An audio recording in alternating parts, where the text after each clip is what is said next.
Hello viewers, Namaste. నేను doctor Kranthirmayi, fertility consultant at Shri fertility centre in Srinagar colony branch. So ఇవాళ మనం discuss చేయబోయే topic PCOD are నీటి బుడగలు అంటాం కదా.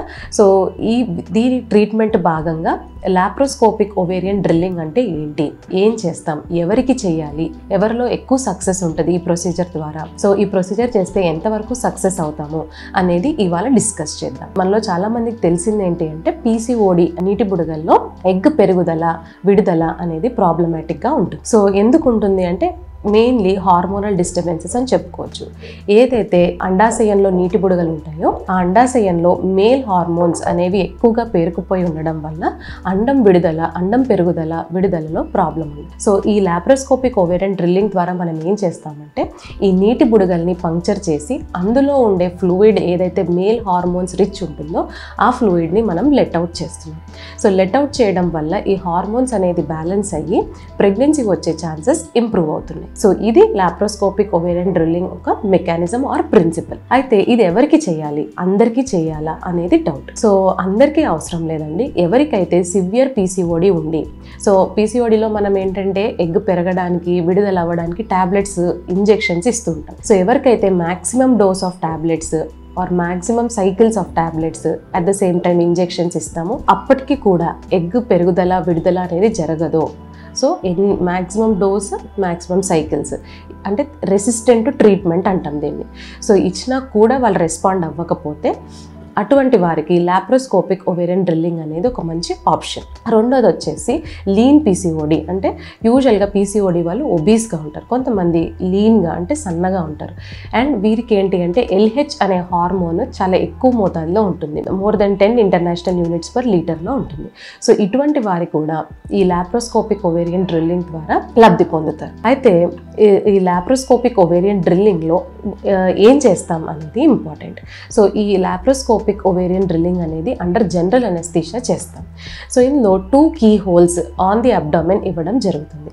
ఒక కీ హోల్ ద్వారా టెలిస్కోప్ కెమెరా అనేది పంపించడం జరుగుతుంది, అంటే సన్న కెమెరా పంపించడం జరుగుతుంది. ఇంకో కీ హోల్ ద్వారా పంక్చర్ చేసే ఏదైతే నీటి బుడగల్ని పంక్చర్ చేస్తామో ఆ ఇన్స్ట్రుమెంట్ని పంపించడం జరుగుతుంది. సో వెరీ టైనీ హోల్స్ ద్వారా ఈ చిన్న ఇన్స్ట్రుమెంట్స్ అనేది లోపలికి పంపించడం జరుగుతుంది. పంపించిన తర్వాత ఫస్ట్గా డయాగ్నోస్టిక్ లాప్రోస్కోపీ చేసుకుంటాం. అంటే లోపల ఉన్న internal reproductive organs like uterus ఎట్లా ఉంది, పొజిషన్ ఆఫ్ ద యూట్రస్ ఎలా ఉంది, ఏమైనా అడ్హెషన్స్ ఉన్నాయా, ట్యూబ్స్ ఎలా ఉన్నాయి, ట్యూబ్స్ చుట్టూతో ఏమైనా అడ్హెషన్స్ ఉన్నాయా, లైక్వైజ్ అండాలు ఎట్లా ఉన్నాయి, నీటి బుడగలు హెవీగా ఉన్నాయా, నీటి బుడగలు ఎంత మోతాదులో ఉన్నాయి, ఇవి చెక్ చేసుకోవడం జరుగుతుంది. సేమ్ కొంతమందికి ఏంటంటే అదే సిట్టింగ్లో ట్యూబ్స్ బ్లాక్ ఉన్నాయా, పేటెంట్ ఉన్నాయా, అంటే ఓపెన్ ఉన్నాయా అనేది కూడా డై టెస్ట్ ద్వారా చెక్ చేయడం జరుగుతుంది. సో ఇలా డయాగ్నోస్టిక్ కొంచెం గ్రాస్గా మనం అన్నీ చూసుకున్న తర్వాత లోపల అవయవాలు మనం పంక్చర్ ఆఫ్ ది ఓవరీస్ అనేది చేసుకుంటాం.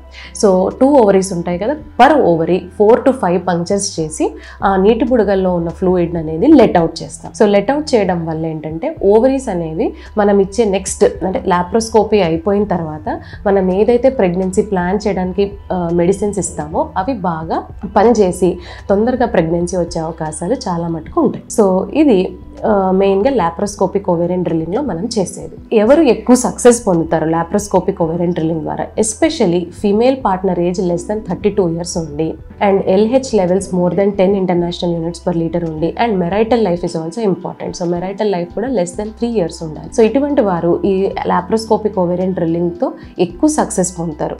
ఏఎంహెచ్ హార్మోన్ అంటాం, anti Mullerian hormone. So egg reserve చెప్పే హార్మోన్. సో ఇది కూడా it should be at least less than 7 nanograms per ml. ఇవి ఈ పర్టికులర్ ఫ్యాక్టర్స్ అనేవి ఎంతవరకు లాప్రోస్కోపిక్ ఓవేరియన్ డ్రిల్లింగ్ ఆ పర్టికులర్ పేషెంట్కి సక్సెస్ఫుల్ అవుతుంది అని చెప్పగలిగే ఫ్యాక్టర్స్. నెక్స్ట్ చూసుకున్నట్లయితే లాప్రోస్కోపిక్ ఓవేరియన్ డ్రిల్లింగ్ వల్ల ఎంత సక్సెస్ ఉంటుంది అనేది డిస్కస్ చేద్దాం.